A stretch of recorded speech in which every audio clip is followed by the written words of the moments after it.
at dumating sa Perga ng Panfilia. Ngunit humiwalay sa kanila si Juan at nagbalik sa Jerusalem. Mula sa Perga, nagpatuloy sila at dumating sa Antioquia ng Pisidia. Nang araw ng pamamahinga, pumasok sila sa sinagoga at naupo. Matapos ang pagbasa sa ilang bahagi ng mga aklat ng kautusan at ng mga propeta, nagpasabi sa kanila ang mga tagapamahala ng sinagoga, "Mga kapatid, kung mayroon kayong iaaral sa mga tao, magsalita na kayo."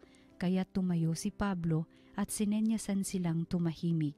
"Mga Israelita at mga taong may takot sa Diyos, makinig kayo. Ang Diyos ng ating bansang Israel ang humirang sa ating mga ninuno. Sila'y ginawa niyang isang malaking bansa samantalang naninirahan sa lupain ng Ehipto.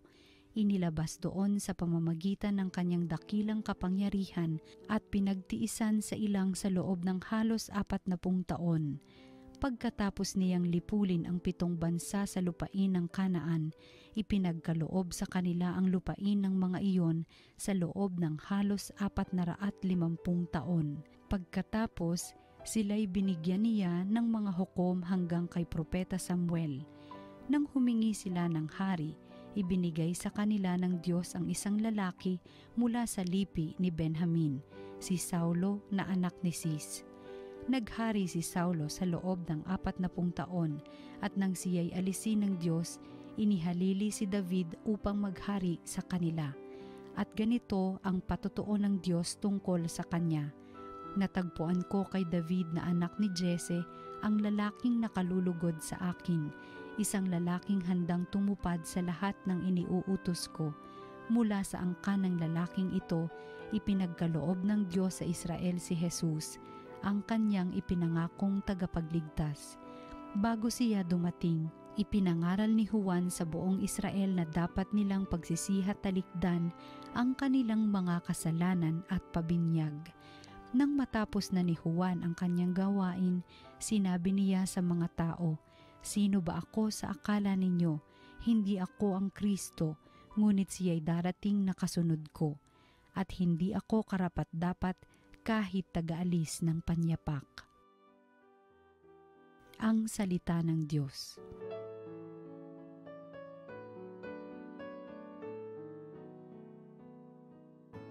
Pag-ibig mong walang maliw ay lagi kong sasambitin. Pag-ibig mo poon na di nagmamaliw at sa tuwi-tuwi na'y aking aawitin.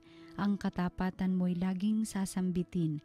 Yaong pag-ibig mo'y walang katapusan, sintatag ng langit ang iyong katapatan.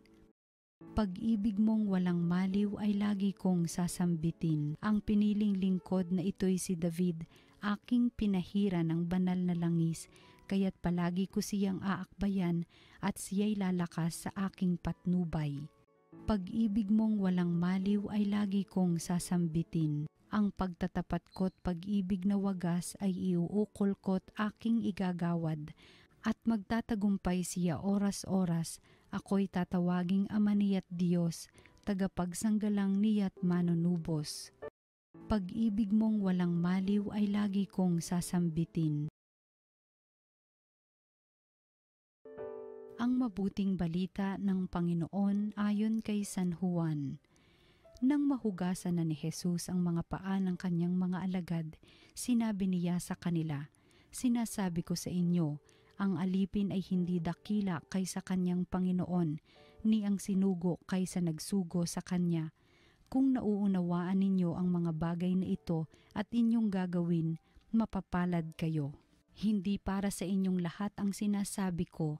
Nakikilala ko ang aking mga hinirang, ngunit dapat matupad ang nasasabi sa kasulatan. Ako'y pinagtataksila ng taong pinakakain ko. Sinasabi ko ito sa inyo bago pa mangyari, upang kung ito'y mangyari na, ay manalig kayo na ako'y si ako nga. Tandaan ninyo, ang tumatanggap sa sinugo ko'y tumatanggap sa akin, at ang tumatanggap sa akin ay tumatanggap sa nagsugo sa akin." Ang mabuting balita ng Panginoon. Pinupuri ka namin, Panginoong Hesukristo.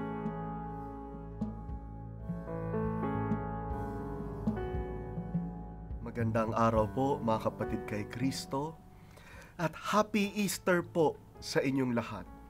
Ito po si Father J.D. Zaldivar ng Archdiocese of Manila. Pagnilayan po natin ngayon ang salita ng Diyos, salita ng buhay. Alam niyo po, sa chapter 13 ng aklat ng Acts of the Apostles, mababasa natin doon ang pagsasalita ni Saint Paul sa Pamphylia, sa Perga, Pamphylia. Nagsalita si Saint Paul sa sinagoga ng mga kapwa niya Hudyo upang mangaral sa araw ng Sabado. At nabasa natin doon ang isang napakagandang katangian ng pananalita ni San Pablo. Sa kanyang pananalita, nakita natin, kilalang kilala ni San Pablo ang kasaysayan ng kanilang bayan. Kilalang kilala ni San Pablo rin ang mga ninuno ng kanilang angkan. At itong pagkilala niya sa kanilang kasaysayan, sa kanilang mga kaninuno-ninunuan, na nakasapit si San Pablo sa pagkilala sa ating Panginoong Hesukristo. Yun pala ang isang paraan para mas makilala ang Panginoon. Kilalanin ang ating sariling kasaysayan. Kilalanin ang kasaysayan at ang mga ninuno ng ating angkan, ng ating bayan. At kung marunong tayong tumingin ng mabuti sa ating nakaraan, baka maaaninag, mababanaag natin ang presensya at kilos ng Diyos sa ating buhay sa kasalukuyan. Halimbawa, binanggit ni San Pablo sa Acts chapter 13 kung paanong niligtas ng Panginoon ang mga Israelita mula sa Ehipto. Kung paanong tinulungan sila na makapasok sa lupang pangako. Kung paanong hinirang niya si David bilang haring kahalili ni Haring Saul. At kung paanong mula sa lipi na David ay sumapit ang Panginoong Hesus. At sinaksihan pa ni Juan Bautista. Biruin niyo yun, kilala yun ni San Pablo. Yan ang kanyang kasaysayan, kasaysayan ng kanilang bayan. At doon niya rin natagpuan ang presensya ng Panginoon. Ikaw at ako, may kasaysayan tayong kinabibilangan at binubuo. Ang kasaysayan ng ating bansang Pilipinas, ang kasaysayan ng ating mga pamilya, ang kasaysayan ng ating sanlibutan. Kilala ba natin ang ating kasaysayan? Kilala ba natin ang ating mga ninuno? Sana kilalanin natin. Baka matatagpuan natin na ang Diyos ay tapat sa atin. Na ang Diyos sa kanyang awa at pagmamahal ay kumikilos at tumutulong at nagliligtas. Nagmula pa sa ating mga kababayan, mga magulang at kaninununuan. Napakaganda. No? Tapusin ko po sa isang narinig kong kwento mula kay Cardinal Luis Antonio Tagle. Nung siya ay presidente pa ng Caritas Internationalis, yung pandaigdigang network ng charities ng Simbahang Katolika, nakwento niya na minsan sumali siya sa relief operations para sa mga Syrian refugees na tumatawid ng mga boundaries ng mga bansa para tumakas sa karahasan ng gera. At nandun nga siya minsan sa isang bayan sa boundary ng dalawang bansa. Nag-aabot ng mga ayuda, pagkain, damit, at anumang makakatulong sa mga migrants na ito, mga refugee na tinatakasan ang dahas. Napansin daw ni Cardinal Tagle na may isa dong babae na mukhang maayos ang postura at ang pananamit. Nalaman-laman niya na yung babaeng yon ay may mataas na katungkulan sa lugar na yon. Parang mayor o vice mayor. Kaya na-curious si Cardinal Tagle at kinausap niya. Mataas pala ang katungkulan mo rito. Pwede mo namang iutos ito pag-aabot ng ayuda, pakikitulong sa pagbubuluntir. No? Sigurado akong busy ka sa marami mong ginagawa bilang isang civil servant leader. Sinagot siya ng babaeng iyon at sabi sa kanya, pwede ko nga po yung ipag-utos itong ginagawa ko ngayon. Pero hindi ko kaya na hindi tumulong. Dahil po ako ay anak at apo ng mga refugees. Maaring mayor na ako ngayon,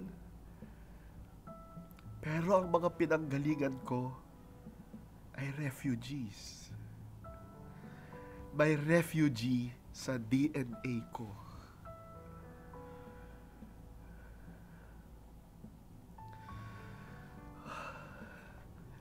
Ang ginang na iyon, kilala niya ang kanyang kasaysayan. Kilala niya ang kanyang mga ninuno. At sa pagkilala niya sa kanyang kasaysayan at mga ninuno, kilala rin niya ang kanyang misyon. Sigurado akong ramdam niya ang presensya at pag-uudyok ng Panginoon. Kilalanin natin ang kasaysayan at mga ninuno natin. Manalangin po tayo. Panginoon, salamat po sapagkat ang katapatan mo ay ramdam na namin sa mga nauna na sa amin, sa mga ninuno namin, ang mga bayani ng aming bayan, at ang mga naunang mga magulang. Alam namin na ang katapatan mo noon ay nagpapatuloy hanggang ngayon at magpapatuloy hanggang sa hinaharap magpasawalang hanggan. Tulungan niyo po kami na manalig at umasa sa iyo. Amen.